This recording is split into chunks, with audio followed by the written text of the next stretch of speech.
अस्सलाम वालेकुम वरहमतुल्लाहि वबरकातुहू। तो लास्ट लेक्चर में हम लोग ने वेरिएशन ऑफ जी के बारे में हमने डिस्कस किया था। ठीक है, फ्री फॉल भी हमने पढ़ लिया था कि फ्री फॉल क्या है। तो आज के इस लेक्चर में आज हम लोग सिर्फ दो टर्म डिस्कस करने वाले हैं और हमारा चैप्टर खत्म। तो सबसे पहला जो टर्म है वो है ग्रेविटेशनल पोटेंशियल एनर्जी। क्या है? Gravitational potential energy. तो सबसे पहली चीज पोटेंशियल एनर्जी क्या है। ठीक है, पोटेंशियल एनर्जी क्या होती है, इस चीज को हमको डिस्कस करना है। पोटेंशियल एनर्जी का मतलब होता है, मान लीजिए ये कोई ऑब्जेक्ट है, ये जमीन पे रखा गया है। ठीक है, इसकी इनिशियल वेलोसिटी क्या है? 0 है। ठीक है, क्या है? 0। तो इसके अंदर अभी जो एनर्जी होगी जब ये रेस्ट पोजीशन पे होगा, यानी जो एनर्जी स्टोर्ड होगी, उसको आपने क्या नाम दिया? पोटेंशियल एनर्जी का नाम दिया। मतलब आप कह सकते हो कि ये एक स्टोर्ड एनर्जी है जो किसी भी बॉडी में रेस्ट पोजीशन पर रहती है। ठीक है, और ये मैक्सिमम होते जाती है हाइट के साथ। मान लीजिए आपने कुछ काम किया, ठीक है, कुछ काम किया मतलब इसी बॉडी को उठा के आपने क्या कर दिया, किसी हाइट पे रख दिया, h हाइट पे रख दिया। ठीक है, तो अब इसका जो पोटेंशियल एनर्जी होगा वो कितना होगा? मैक्सिमम होगा। कितना होगा? मैक्सिमम होगा। और कभी भी याद रखिए, पोटेंशियल एनर्जी किसी बॉडी में तभी आता है जब आप किसी बॉडी में क्या करते हो? काम करते हो। क्या करते हो? काम करते। तो मैंने इसको उठा के इधर रखा, यानी कुछ वर्क डन किया, तो work is done work is stored in the form of potential energy. ठीक है, तो अब यहाँ पे हम लोग को ग्रेविटेशनल पोटेंशियल एनर्जी समझना है। तो वही है gravitational potential energy, nothing but what the energy stored in an object because of its position और state is called potential energy, या फिर आप इसको आपके नाम देना है ग्रेविटेशनल पोटेंशियल एनर्जी। अब यहाँ पे क्या होता है ना, यहाँ पे ग्रेविटेशनल पोटेंशियल एनर्जी को हमने एक नए फॉर्मूले से बताया है, that is minus GM upon R plus H। क्या है? Minus GM upon R plus H। कैसे इस चीज को डिस्कस करना है? मान लीजिए ये स्पेस का कोई इंफिनिटी हिस्सा है। ठीक है, इंफिनिटी पे सारी चीजें जाके क्या हो जाती है? 0 हो जाती है। क्या हो जाती है?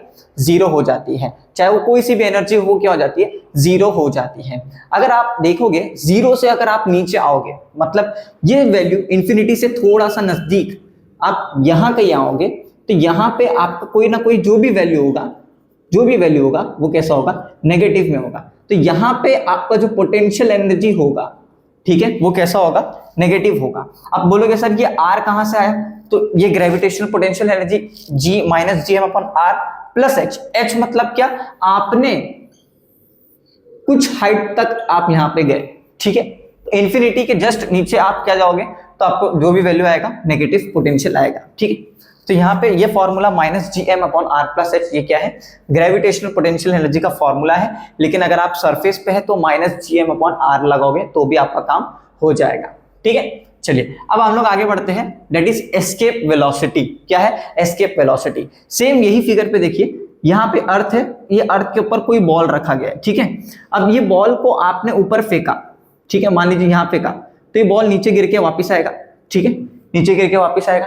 अब होता क्या है ना, आप चाहते हो कि ये बॉल ऊपर फेंके और कभी नीचे ना आए, तो उस बॉल को उतनी वेलोसिटी दो जिससे वो अर्थ के ग्रेविटेशनल पुल को एस्केप कर सके। मान लीजिए बॉल, अगर मैंने इसको ऊपर फेंका तो ये वापस नीचे आएगा, लेकिन अगर मैंने इसको एस्केप वेलोसिटी दिया तो ये इतनी वेलोसिटी होगी जिससे ये अर्थ के ग्रेविटेशनल पुल को पार कर दिया। ठीक है, मतलब ऐसी जगह जहां पे अर्थ की ग्रेविटी इफेक्ट नहीं करती है, तो ये पार होके कहां चले गया? ऊपर चले गए। ठीक है, अब ये क्या हो गया? एस्केप कर गया, अभी कभी नीचे नहीं आएगा। तो इसको बोलते हैं हम लोग एस्केप वेलोसिटी। तो एस्केप वेलोसिटी क्या है? The minimum velocity required to escape from earth gravitational force is called escape velocity, या minimum initial velocity is required to escape the earth's gravitational pull या gravitational force is called escape velocity। ठीक है, अब ये जो escape velocity है इसका एक छोटा सा डेरिवेशन है। इस डेरिवेशन में आपको दो चीज याद रखना है। एक तो आप सरफेस पे जब हो तो क्या क्या एनर्जी इस बॉल के पास है वो आपको कैलकुलेट करना है। दूसरा, आप इस अर्थ से एस्केप करके इंफिनिटी पे पहुंच गए, तो इंफिनिटी पे याद रखो काइनेटिक एनर्जी 0 होता है, पोटेंशियल एनर्जी 0 होता है। तो अगर आपने इसका टोटल एनर्जी निकाला तो टोटल एनर्जी भी क्या हो जाएगा? 0 हो जाएगा। मतलब देखो, काइनेटिक की जगह 0 रखो, पोटेंशियल की जगह 0 रखो, तो क्या वैल्यू निकल के आएगा? 0 प्लस 0 0 हो जाएगा। तो एक फंडा तो क्लियर हो गया, जो कि आपकी बुक में यहाँ पे देखिए, मैं आपको बता देता हूं, यहाँ पे लिखाया गया है। ठीक है, ये देखिए ये जो डेरिवेशन है यहाँ पे आपको देखना है कि आई होप आप सभी लोग को यहाँ पे दिख रहा होगा कि सेकेंड वाला जो है इंफिनिटी पे आपकी सारी वैल्यूज क्या हो रही है, जीरो हो रही है। ठीक है, तो मैंने ये वाला पार्ट नहीं लिखा है, बस यहाँ पे आपको शॉर्ट में समझाया कि सारी वैल्यूज कैसे जीरो हो रही है, क्योंकि इंफिनिटी पे जाके हर एनर्जी क्या हो जाती है, जीरो हो जाती है। अब यहाँ पे आपको सरफेस पे क्या एनर्जी होगी वो निकालना है। तो सरफेस पे इस बॉल के पास, अगर ये बॉल मोशन में है, मतलब क्या कर रहा है, मोशन कर रहा है, ऊपर नीचे जा रहा है, मतलब सर ये क्या कर रहा है, मोशन कर रहा है। अब किसी भी ऑब्जेक्ट अगर कोई मोशन कर रहा है, अगर मैं चल रहा हूं, ऐसा चल रहा हूं, या ये चीज चल रही है, ऐसा चल रही है, ऐसा चल रही है, तो इसके पास कुछ एनर्जी है, इस वजह से ये चल रही है। कोई भी चीज बिना एनर्जी के नहीं चल सकती, बराबर ना।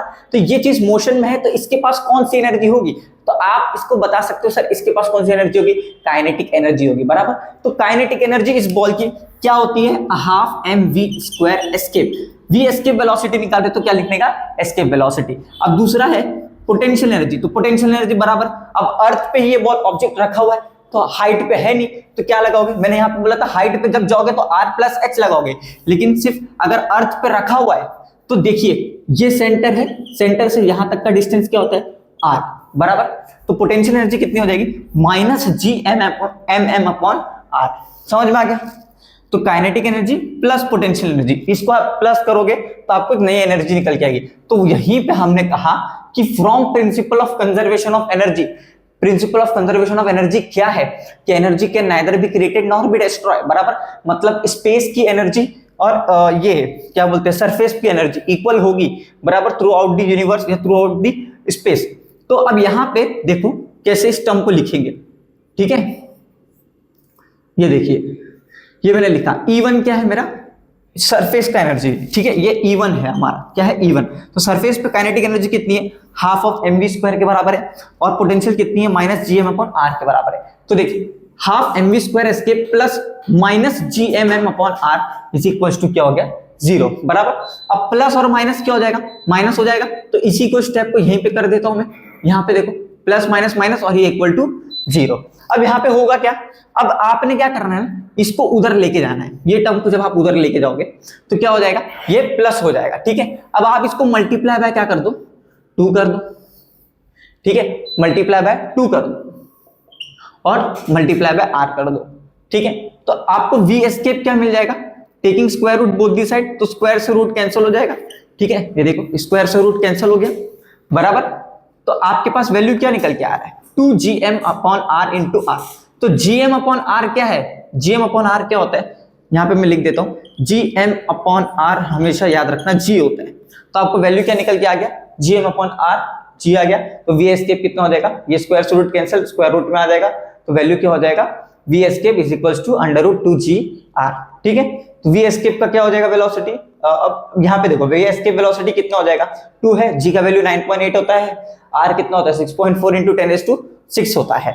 अब सब ये सब वैल्यू को मल्टीप्लाई करोगे, रूट से बाहर निकालोगे, तो आपको v एस्केप वेलोसिटी मिल जाएगा, दैट इज 11.2 km/s, ठीक है। तो ये आपको क्या मिल गया, v एस्केप वेलोसिटी मिल गया, ठीक है। तो ये 2 टॉपिक्स थे हमारे रिमेनिंग, जो कि हमने कर लिए आज पूरे कंप्लीट। सो मिलते हैं नेक्स्ट वीडियो में, नेक्स्ट लेक्चर के साथ, और न्यू चैप्टर हम स्टार्ट करेंगे, that is classification, periodic classification of elements, ठीक है।